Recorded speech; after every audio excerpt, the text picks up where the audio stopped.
Hello friends, എല്ലാവർക്കും കുക്കി തഞ്ച് ടിപ്സിലേക്ക് സ്വാഗതം. നമ്മൾ കാണിക്കാൻ പോകുന്നത് ഉണക്കച്ചെമ്മീനും പടവലങ്ങ ഇട്ടിട്ടുള്ള ഒരു അടിപൊളിയായിട്ടൊരു ചാറ് കറിയാണ്. അപ്പോൾ അതിനുവേണ്ടി ആദ്യം ഉണക്കച്ചെമ്മീൻ നമുക്ക് ഇച്ചിരി വെളിച്ചെണ്ണയിൽ ഒന്ന് വറുത്ത് കോരി മാറ്റി വെക്കണം. അത് കഴിഞ്ഞാൽ അതേ വെളിച്ചെണ്ണ തന്നെ കുറച്ച് കടുകിട്ട് കൊടുക്കുക. ഒന്ന് പൊട്ടി വരുമ്പോൾ അതിലേക്ക് കറിവേപ്പിലയും അതുപോലെ തന്നെ കുറച്ച് വെളുത്തുള്ളി ചതച്ചതും അതുപോലെ ചെറിയ ഉള്ളി ചതച്ചിട്ട് കൊടുക്കുക. കുറച്ചൊന്ന് വഴണ്ടി വരുമ്പോൾ അതിലേക്ക് നമുക്ക് പടവലങ്ങ ആഡ് ചെയ്ത് കൊടുക്കാം.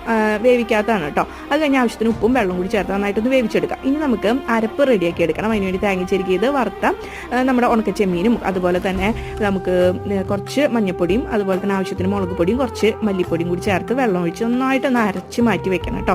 ഇനി നമുക്ക് പടവലങ്ങ നന്നായിട്ടൊന്ന് വെന്ത് വരുമ്പോൾ ഇത് അതിലേക്ക് ചേർത്ത് കൊടുക്കാം. എന്നിട്ട് നന്നായിട്ടൊന്ന് പരുവപ്പെട്ട് ഒന്ന് തിളച്ച് വരുമ്പോൾ നമുക്ക് തീ ഓഫ് ചെയ്യാം. ഇത്രയേ ഉള്ളൂ. കുറച്ച് കറിവേപ്പിലയും കൂടിയൊക്കെ ഇട്ടിട്ട് ഉപ്പൊക്കെ നോക്കി അതൊക്കെ റെഡിയാണോ നോക്കി ഒക്കെ ഒന്ന് പരുവപ്പെട്ട് വരുമ്പോൾ തീയൊക്കെ ഓഫ് ചെയ്ത് നമുക്ക് ചോറ് കൂട്ടി അങ്ങോട്ട് കഴിക്കാം. അടിപൊളി നല്ല ടേസ്റ്റാണ് കേട്ടോ. നല്ല എന്താ പറയുക, അടിപൊളി ടേസ്റ്റ് എന്ന് പറഞ്ഞാൽ നല്ല ടേസ്റ്റാണ്. ചെമ്മീനൊക്കെ ഇഷ്ടപ്പെടുന്നവർക്ക് ഇഷ്ടപ്പെടും. ഒന്ന് ട്രൈ ചെയ്യുന്നു.